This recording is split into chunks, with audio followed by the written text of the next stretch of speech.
میری بات کو اچھے طریقے سے سمجھیے گا. علم اللہ تبارک و تعالی عطا کرتا ہے تو اسے اللہ کی عطا ہی سمجھنا چاہیے. کچھ لوگوں کے پاس علم ہوتا ہے پر علم نافع نہیں ہوتا, وہ ٹامک ٹونجا مارتے رہتے ہیں ساری زندگی. علم کو اللہ کی عطا سمجھیں, اپنی عقل پر اپنے شعور پر زیادہ بھروسہ نہ سمجھیں, نظر اللہ پہ رکھیں. حضرت مولا علی شیر خدا کرم اللہ تعالی وجہہ الکریم سے کسی نے پوچھا تھا بڑا عالم کون ہوتا ہے؟ ہمارے ہاں تو اب وہ والے عالم پائے جاتے ہیں نا اللہ ماشاءاللہ, جو ممبر پہ بیٹھتے ہیں تو دعوے ہی دعوے ہیں, ممبر پہ بیٹھتے ہیں تو دعوے ہی دعوے ہیں. اس طرح کے عالم ہمارے ہاں پائے جاتے ہیں, وہ ہر بات میں دعویٰ کرتے ہیں میں یہ کر دوں گا, میں وہ کر دوں گا. یہ مزاج علماء کا نہیں. حضرت علی المرتضیٰ سے کسی نے پوچھا بڑا عالم کون ہوتا ہے؟ فرمایا بڑا عالم وہ ہوتا ہے کہ جسے مسئلے کا پتہ نہ ہو تو وہ کہہ دے مجھے نہیں پتہ, میں پتہ کر کے بتاؤں گا, غلط بات بیان نہ کرے. امام مالک سے کسی نے کوئی مسئلہ پوچھا تو آپ فرمانے لگے مجھے اس سوال کا جواب نہیں آتا. ہمارے بزرگ سمجھاتے کیا ہیں؟ وہ کہنے لگا آپ اتنے بڑے امام ہیں تو اس سوال کا جواب نہیں آتا. آپ فرمانے لگے اگر مجھے ہر سوال کا جواب آتا پھر تو میں خدا ہوتا. مجھے ہر سوال کا جواب نہیں آتا, مجھے تو اتنا آتا ہے جتنا میرے رب نے مجھے عطا کر دیا ہے. اپنی نظر اللہ پہ رکھیں, نکل آئیں اس معمے سے باہر کہ میں کوئی بلا ہوں, مجھے بڑا پتہ ہے, میرے پاس 6 ڈگریاں ہیں, مجھے 10 جگہ پہ تدریس کا شغف حاصل ہے, اس سے نکلیں باہر. قرآن مجید دیکھیے گا, اللہ تعالیٰ نے ارادہ قدرت فرمایا کہ میں حضرت آدم کو بناؤں گا. پھر بنانے کے بعد فرمایا فرشتوں سجدہ کرو آدم کو. سب نے سجدہ کیا الا ابلیس ابا واستکبر وکان من الکافرین. سب نے سجدہ کیا سوائے ابلیس کے, اس نے انکار بھی کیا, تکبر بھی کیا اور کافروں میں سے ہو گیا. تو یہ جب اللہ تعالیٰ نے سجدہ کرایا تو کیسے کرایا؟ اللہ تبارک و تعالیٰ نے نا حضرت آدم کو علم سکھایا خود. وعلم آدم الاسماء کلہا. خود اللہ فرماتے ہیں کہ میں نے جناب آدم علیہ السلام کو تمام اشیاء کے نام سکھائے, سب اشیاء کے نام سکھائے. تو وہ چیزیں پھر میں نے نا, اللہ فرماتے ہیں میں نے فرشتوں پہ پیش کی, میں نے کہا کہ بتاؤ ان کے نام کیا ہے. تو فرشتوں نے جو جواب دیا ہے وہ سمجھنے والا ہے. اللہ نے چونکہ خود علم سکھایا تھا حضرت آدم کو, جناب آدم سکھایا تھا لیکن فرشتوں کو نہیں سکھایا تھا. تو اللہ کریم نے فرمایا فرشتوں اب یہ بتاؤ ان چیزوں کے نام کیا ہیں. تو فرشتے کیا کہتے ہیں؟ فرشتے عرض کرتے ہیں قالوا سبحانک لا علم لنا. آپ کبھی یقین کریں اس چیز کی لذت لیں تو مزہ آ جائے. کہا قالوا سبحانک, کہنے لگے تو پاک ہے.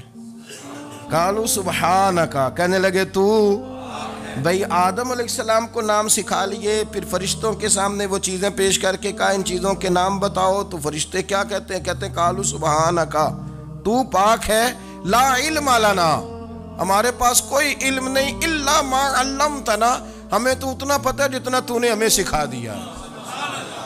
ہمیں تو اتنا پتہ ہے جتنا تو نے ہمیں, لا علم لنا, ہمارے پاس کوئی علم نہیں ہے, اتنا ہی پتہ ہے جتنا تو نے ہمیں سکھا دیا ہے, اس سے زیادہ ہمارے پاس علم. اور یہ کیوں تو نے ہمیں جتنا سکھایا اتنا پتہ ہے. فرشتے یہ نہیں کہتے یا اللہ تو زیادہ سکھا, آدم کو دیا تو ہمیں بھی دے, یہ نہیں فرمایا. فرمایا انک انت العلیم الحکیم, اے اللہ تو علم والا بھی ہے اور حکمت والا بھی ہے, تجھے پتہ ہے کس کو کتنا دینا ہے. جتنا تو نے مناسب سمجھا جناب آدم کو دیا, اور جتنا تو نے بہتر سمجھا وہ تو نے ہمیں عطا فرمایا. تو اگر آپ کے پاس علم ہے, کہیں نالج ہے, تو اس کو اللہ کی عطا سمجھیں. ہمارے ہاں بہت سارے لوگ بن کے بیٹھ جاتے ہیں. میں اکثر کہتا ہوں کہ پھر وہ دعوے کرتے ہیں میرے علاقے والے جاہل ہیں, میرے شہر والے جاہل ہیں, میرے خاندان والے پڑھے نہیں. یہ آپ کا دعویٰ ہے, یہ آپ کو خراب کر دے گا. ہم نے بہت سارے ایسے لوگ دیکھے جو بہت بڑے عالم تھے, لیکن اللہ جب لینے پہ آیا تو عقل ہی لے گیا, شعور ہی چلا گیا, حافظے ختم ہو گئے. آپ دیکھتے ہیں بڑھاپے میں کچھ لوگ ایسے ہوتے ہیں کہ جن کو یہ بھی یاد نہیں رہتا کہ میرا نام کیا ہے, میں کہاں ہوں, مجھے کدھر جانا ہے. تو اس وقت سے اللہ کی پناہ مانگیں اور اپنی نظر اپنے رب کریم کی جانب رکھیں, اللہ کی جانب اپنی نظر کو مبذول رکھیں. دوسری بات, علم کے بعد ایک چیز آتی ہے جس کا نام ہے ہدایت, جس کا نام ہے تقوی. جس کا نام ہے پرہیزگاری، جس کا نام ہے عمل، عبادت، ریاضت، یہ بھی اسی وقت ہی نصیب ہوتی ہے جب میرا رب کریم نصیب فرما دیتا ہے۔ ہم نے نا نیکی کا اپنا اپنا سٹیٹس بنا لیا ہے، اپنا اپنا معیار بنا لیا ہے۔ کچھ لوگ کہتے ہیں کہ جناب مسجد میں سیمنٹ کا توڑا دینے سے بہتر ہے کسی غریب کو آٹے کا تھیلا دے دو۔ اب اس نے اپنا مزاج بنا لیا نا نیکی کا، اس نے اپنا سٹیٹس بنا لیا ہے۔ میرا یہ سوال ہے کہ نبی پاک صلی اللہ تعالیٰ علیہ وسلم جب مدینہ شریف آئے تھے تو حضور نے سب سے پہلے غریبوں میں آٹا تقسیم کیا تھا کہ سب سے پہلے مسجد بنائی تھی؟ کیا عجیب لوگوں کا رنگ ہے، اپنی مرضی کی ہدایت، اپنی مرضی کا تقوی، اپنی مرضی کا معیار۔ مسجد کوئی بڑا چھوٹا خطیب بھی میری طرح کا ہو نا تو وہ مسجد میں بیٹھ کے جب نبی پاک کی بات کرتا ہے تو کہتا ہے میرے رسول پاک غریبوں کا سہارا بن کے آئے۔ وہ غریبوں کی بات کرتا ہے، مسکینوں کی، لاچاروں کی، کمزوروں کی بات۔ تو مسجد ہی تو وہ ادارہ ہے جہاں سے غریبوں کی بات ہو رہی۔ تو اب لوگوں نے غریب کو اور مسجد کو لڑانا شروع کر دیا، اس کو لڑاؤ کہ مسجد میں پیسے دینے سے بہتر ہے آپ غریب کو آٹے کا تھیلا دے دیں۔ آپ یہ کیوں نہیں کہتے کہ مسجد میں بھی آپ توڑا دیں ایک سیمنٹ کا اور ساتھ غریب کو بھی خدمت کریں؟ یہ کیوں نہیں تقویٰ؟ اپنی اپنی مرضی کا مزاج، اپنی اپنی۔ کچھ لوگ کہتے ہیں چھوڑو جی، ساری زندگی انسان نماز پڑھتا رہے اور پھر گالیاں بھی دیتا رہے، بندہ داڑھی بھی رکھ لے اور جھوٹ بولنا بھی نہ چھوڑے۔ تو یہ آپ نے اپنے پاس سے تقوی کا معیار بنایا۔ گالی دینے کا گناہ ہے اور داڑھی رکھنے کا ثواب ہے۔ تو اگر آپ داڑھی رکھے ہوئے ہیں اور آپ کوئی غلطی کر رہے ہیں تو اس سے آپ کی داڑھی کا ثواب ختم، اللہ کرے آپ کو سمجھ آئے میری بات۔ آپ کوئی غلطی کر رہے ہیں، داڑھی کا ثواب اس سے ختم، وہ اپنی جگہ پہ قائم ہے چیز۔ اپنی مرضی کا کیوں تقوی کا معیار بناتے ہیں؟ تقوی کا مزاج اپنی مرضی کا نہ بناؤ، اللہ کی بارگاہ سے دعا مانگو کہ یا اللہ ہمیں ہدایت کا نور عطا فرما، اللہ تو ہمیں رستہ دکھا، تو بتا کہ ہدایت کیا ہے۔ تو رب فرماتا ہے اللہ ولی الذین آمنوا، اللہ مومنوں کا مددگار ہے، یخرجہم من الظلمات الی النور، وہ انہیں اندھیروں سے نکالتا ہے اور نور کی طرف روشنی عطا فرماتا ہے۔ اندھیروں سے نور کی طرف اللہ لاتا ہے۔ اللہ ولی، اللہ مومنوں کا ولی ہے، وہ انہیں اندھیروں سے نور کی طرف نکالتا ہے۔ ہدایت ہمیشہ اللہ کی طرف سے سمجھے۔ جب وہ نماز کی توفیق دیتا ہے تو اپنے فضل سے دیتا ہے، جب وہ ذکر کی توفیق دیتا ہے تو اپنے فضل سے۔ ہم سمجھتے ہو جی فلانا نہیں پڑھ رہا بڑا بیوقوف ہے، فلانا نہیں پڑھ رہا، تو تم کیا اپنی عقل کے زور پہ پڑھ رہا ہے؟ میں جی اللہ کے فضل سے 2 سپارے پڑھتا ہوں، تو کس پہ احسان کرتے تو 2 سپارے پڑھ کے رویا کر کہ اگر مالک تو بڑا قریب نہیں۔ بڑے لوگ ہیں جن کو پورا قرآن حفظ ہے پر انہیں پڑھنے کی توفیق نہیں، تو انہیں فضل کیا اور مجھے توفیق دے دی ہے پڑھنے کی۔ رویا کر، پڑھ کے رویا کر، راتی ساری کر کر زاری، وہ نیند اکھاں تھی توندے تے فجرے اوہی گناہگار کہاون سب تو نیوے ہوندے۔ مہربانی کریں، ڈریں، نیکی کریں تو پھر ڈریں، پھر احساس پیدا کریں، پھر اپنے اندر وہ کمزوری لائیں کہ توبہ توبہ مجھے تو پتہ ہی نہیں، تو جانتا ہی نہیں۔ حضرت سیدنا امام اعظم ابو حنیفہ رحمۃ اللہ تعالیٰ علیہ کے ساتھ ایک شخص کہتا میں نے نماز پڑھی، تو عشاء کی نماز تھی۔ یہ جو لوگ بڑے ہوتے ہیں نا، جن کے پیار کرنے والے بڑے ہوتے ہیں، ان کے گرد خوف بھی بڑا ہی ہوتا ہے، انہیں بڑا ڈر لگتا ہے، بڑی بعض اوقات آزمائش ہوتی ہے ان کی۔ عشاء کی نماز کہتے پڑھی تو امام صاحب نے نا عشاء کی نماز میں تلاوت کی آیتیں فَمَن يَعْمَلْ مِثْقَالَ ذَرَّةٍ خَيْرًا يَرَهُ وَمَن يَعْمَلْ مِثْقَالَ ذَرَّةٍ شَرًّا يَرَهُ، فرمایا جو ذرہ برابر خیر کرے گا وہ بھی قیامت میں دیکھے گا، اور جو ذرہ برابر شر کرے گا وہ بھی قیامت میں اس شر کو دیکھے گا، اس کے سامنے آئے گا۔ تو وہ شخص کہتا ہے کہ سارے لوگ نماز پڑھ کے چلے گئے تو امام صاحب رحمۃ اللہ علیہ نے اپنی داڑھی پکڑی، رو رہے ہیں، کہتے ہیں وہ ذرہ برابر نیکی کا بدلہ دینے والے، وہ ذرہ برابر شر پہ سزا دینے والے میری سفید داڑھی کو دیکھ، مالک میرے ذرے ذرے سامنے نہ لانا، لوگ تو میری بڑی قدر کرتے ہیں دنیا، میں تو بڑا پہچانا جاتا ہوں، لوگ تو میری راہوں میں پھول لیے کھڑے ہوتے ہیں، مجھے بڑا نوازتے ہیں، قیامت میں رسوا نہ کر دینا، میرے لیے مشکل ہو جائے گی۔ وہ کہتے ہیں میں نے امام صاحب کا درد دیکھا، مجھے کوئی کام تھا تو میں چلا گیا، میں نے کہا کہ وہ اس وقت اللہ کے حضور حاضر ہیں تو میں دوبارہ آؤں گا. کہتے میں تہجد کا وقت آیا تو امام صاحب وہیں بیٹھے تھے اور ان کی داڑھی آنسوؤں سے بھری ہوئی تھی اور زور سے داڑھی پکڑی ہوئی. کہنے لگے مالک رسوا نہ کر دیں, قیامت میں رسوا نہ کر دیں. یار جو ہدایت یافتہ لوگ تھے وہ تو ڈرے ہوئے تھے, وہ تو سہمے ہوئے تھے.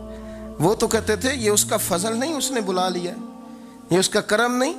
حضرت بایزید بستامی کسی کافر کو دیکھتے تو رو پڑتے, کہتے مالک تو کتنا قریب ہے, یہ بے ایمان رہ گیا, تو نے اپنے فضل سے مجھے اپنے نبی کا غلام بنا لیا. وہ رو پڑتے. یہاں تو لوگوں کا دعویٰ ہی بڑا ہے. نمازی اللہ خیر فرمائے وہ تو دوسروں کو گھورتا ہے, وہ کہتا ہے جنت کا میں مالک ہوں, کنجیاں میرے پاس ہیں, میں کسی اور کو گھسنے نہیں دوں گا. اور اگر 2-3 حج کر لے تو پھر تو وہ کہتا ہے کہ اب میرے سے پوچھ کے لوگ جنت میں جائیں گے معاذ اللہ. اور اگر وہ 2 4 5 7 دفعہ کوئی نفل پڑھ لے تو پھر وہ کہتا ہے چھوڑیں جی سارے لوگ بے عمل ہیں, میں اکیلا نیک ہوں. نہ ایسا کریں, اپنی توجہ اپنے رب پہ رکھیں, اپنی توجہ اپنے معین الملت والدین, عطائے رسول, ہند الولی, غریب نواز, خواجہ معین الدین چشتی, حضرت خواجہ اجمیر, شاہ اجمیر, والی ہندوستان. آخری عمر میں نا سارا دن روتے گزر جاتا, ساری رات روتے گزر جاتی. ذرا سی کوئی بات کرتا تو رو پڑتے ہیں, آنکھیں آنسوؤں سے بھری رہتی. کئی دفعہ آپ نے بھی پریشان ہو جاتے ہیں نا کہ یار تو ایک بات کی جان ہی نہیں چھوڑ رہا. تو خواجہ قطب الدین صاحب بختیار کاکی سے لوگوں نے کہا کہ آپ مرشد سے بات کریں, اتنا بھی تو نہیں نہ رونا چاہیے. ہر وقت اس کے آنسو کی کریے, عاشق دا کام ہی رونا تونا, تبھی نہ رویو نہیں منظوری. یہ عاشق سدا ہی روندا رہندا ہے, پاویں وصل ہوئے تے پاویں دوری. ہر وقت رونے کا کیا مطلب ہے؟ تو خواجہ قطب صاحب کہتے ہیں میں قریب گیا تو میں نے پیر دبائے, میں نے کہا سونیا لوگ تو کچھ بھی نہیں کرتے, تو نے تو کمال کر دیا.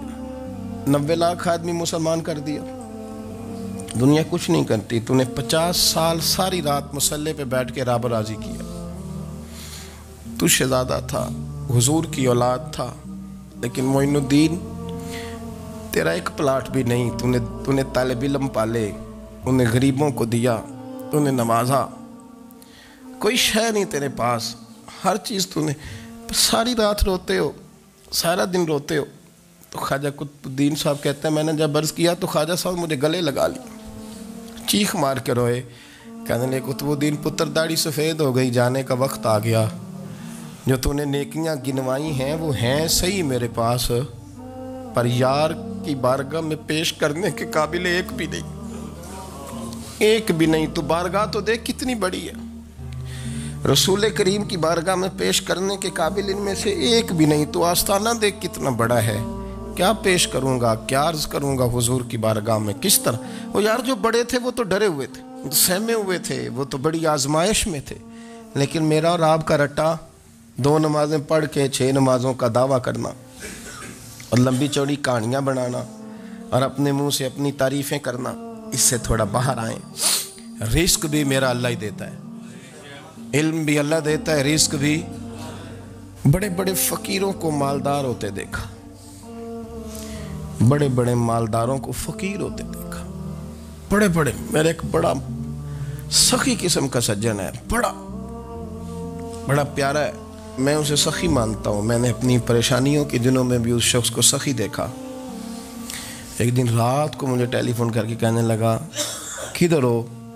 میں نے کہا میں گھر ہوں. نہیں اکثر سفر میں ہوتے ہو نا؟ اور میں نے کہا طبیعت کیسی ہے؟ ٹھیک ہے, بس حال چال پوچھنا تھا. میں نے سمجھائی, میں نے کہا یار یہ کوئی مسئلہ ہے, ورنہ رات کے 2 بجے کوئی حال پوچھنے کو فون تو نہیں نہ کرتا, کوئی مطلب ایسا تو مسئلہ نہیں نا. تو میں نے بیک کال کی, میں نے کہا یار میری بات سن, مسئلہ کیا؟ کہ نہیں کچھ نہیں دل کر رہا تھا. میں نے کہا میری گل سن, رہے ہیں اسی 4-5 سال کٹھے, میں تین جاننا, اصل بات کر. کہنے لگا مکان بھی بڑا ہے, سارا کچھ ٹھیک ہے, پر وہ بڑا ہی بے نیاز ہے. کچھ حالات اس قسم کے آ گئے ہیں کہ لوگوں کو بتاؤں بھی تو لوگ ماننے کو تیار نہیں. زیادہ نہیں, مجھے نا تھوڑے سے پیسوں کی ضرورت ہے, کوئی 15-20 ہزار اگر مل جائیں میری ضرورت. آپ یقین کریں میں روتا رہا ساری رات. میں نے کہا مہربانہ تیرا کس طرح کرانگے, اس سے لے کے زمانہ استعمال کرتا تھا, پر بے پرواہی ویخ نہ سجڑ دی. جتھے کسے دی پیش نہ جاوے انہیں تاجاں والے در در رولے تے منگتیاں تخت بٹھاوے سجنا کسے نو کارا مل دئی کوئی کعبے خالی آوے واللہ خیر الرازقین وقت تو دائیں بائیں نہ جا رزق تو تجھے میں دوں گا میں ہوں بہتر رزق دینے والا بڑے بڑے بادشاہ بڑے بڑے شہنشاہ بڑے بڑے لوگ ہاتھوں میں کاسے فقیریاں ام ربیہ کا کرتی تھیں بڑی نیک اور صالح خاتون تھیں وہ کہتی ہیں کہ میں نا بڑے امیر آدمی کی بیوی تھی اپنے شوہر کے ساتھ چھت پہ بیٹھی تھی تو نیچے فقیر مانگنے والا آیا اس نے بڑے درد سے صدا کی تو میں نے اپنے شوہر سے کہا کچھ دے دیں کہا دفع کر ان لوگوں نے دھندا بنایا ہوا ہے کہتی میں میکے سے بھی بڑا مال لے کے آئی تھی میرے ماں باپ بڑے امیر تھے تو میں نے نا چوری اپنے خامہ سے نظر بچا کے باتھ روم جانے کے بہانے گئی اور نیچے جا کے 5 دینار میں نے اس فقیر کی ہتھیلی پہ رکھے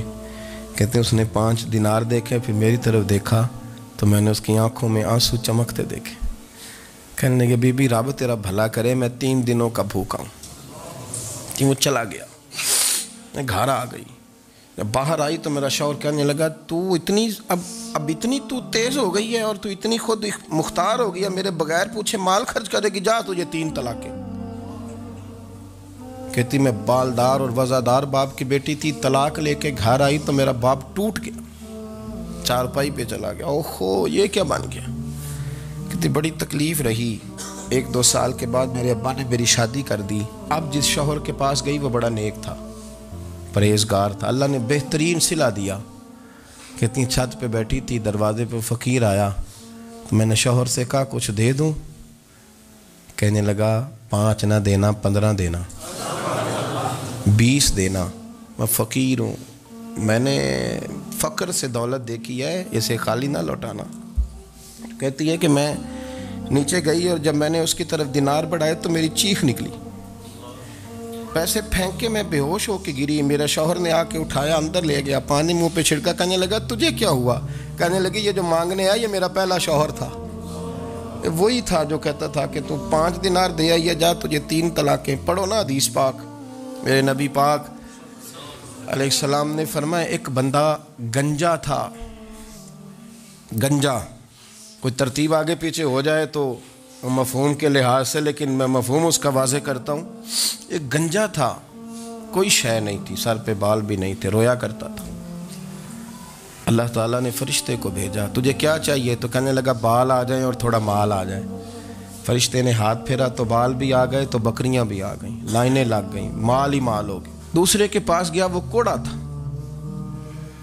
اس کو جا کے کہا کیا چاہیے کہنے لگا شفا ہو جائے اور کچھ اللہ تعالیٰ آسانی کر دے شفا بھی ہو گئی گائیں بھی دے دی بھینسیں بھی دے دی مال ہی مال ہو پھر ایک کے پاس گیا وہ اندھا تھا تجھے کیا چاہیے اس نے کہا آنکھیں مل جائیں اور کچھ ساتھ اللہ مال دے دے اونٹ ہی اونٹ ہو گئے جب بڑا نواز دیا تو پھر مالک نے امتحان لینے کا ارادہ کیا یاری تیری سونا ہے پر آزمائشاں بھی تیریاں اگ آزمائشاں تیریاں صحیح کہہ رہا ہوں آزمائشاں تیریاں یاری تیری سونا ہے پر آزمائشاں تیریاں اے سونا پرکھیا جامدائی پہلو نا لگاں دے لگ اللہ نے فرمایا آزمائش کرو سب سے پہلے گنجے کے پاس آئے اسے کہا اللہ کے رستے میں کچھ دیکھا نہیں لگا میرے خرچے ہی بڑے دیکھو تو صحیح کتنی مشکل میں وقت گزارتا ہوں حال ہی کوئی نہیں تو اس نے کہا میں نے تو سنا ہے تو گنجا اور بھوکا ننگا تھا کہنے لگا میں تو جدی پشتی رئیس اعظم ہوں تو یہ کس پاگل نے کہا ہے بھاگ جا اس نے کہا اچھا جیسے تو تھا ویسے ہی ہو جائے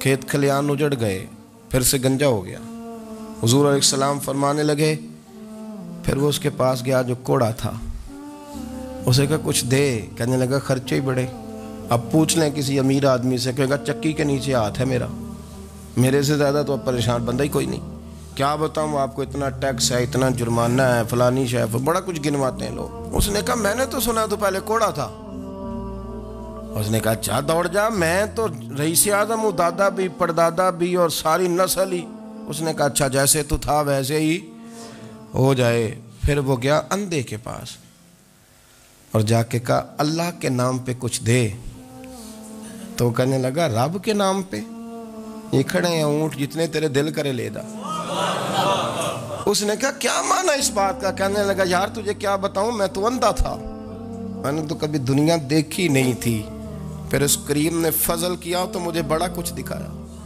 میں کیا بتاؤں, میرا دل کر رہا ہے کہہ دوں کہ پھر اس نے کعبہ دکھایا, پھر اس نے روضہ رسول دکھایا,